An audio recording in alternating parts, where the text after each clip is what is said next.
Jogo entre equipa ruane halau ia campo salão futsal bebora dili segunda ne. Jogo foi ngahu equipa ruane be mai ho ambição nebe bot hakara kemenangan ia jogo refere. Honune jogo continua manas equipa adversari husi BCTL hetan ulu oportunidade lidera ulu golu ida ba equipa GMN Holding hodi halo skor saiba 1-0. Leuret equipa GMN Holding começa a mudar ritmo jogo, liuret minuto balão consegue lidera golo ida ba equipa BCTL nia meio campo, onde muda skor saiba 1-1. Skor 1-1 ne lori equipa GMN Holding hasaitan sira ne espírito vontade jogo, onde domina liu jogo, ia campo laran sorte dia que aumenta tan golo tolo tutir malu ba equipa BCTL nia guarda ready, onde muda skor saiba 4-1.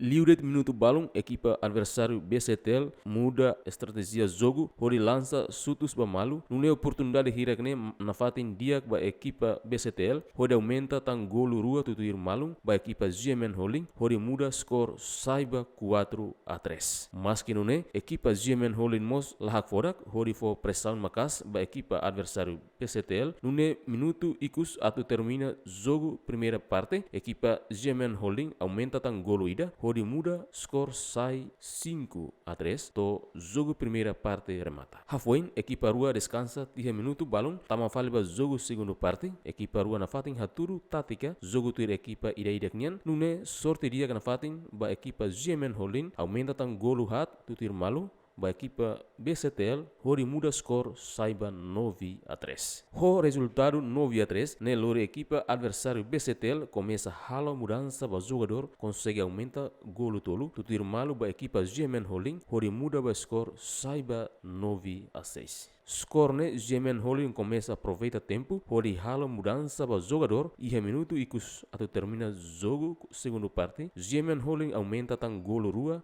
tutir malu ba equipa BCTL hori muda skor saiba 11-6. Skor 11-6 ne lori na faten equipa rua hasaitan sira ne espírito vontade jogo oportunidade ba equipa BCTL aumenta tan golo hat tutir malu ba equipa GMN Holding hori muda skor saiba 11-10.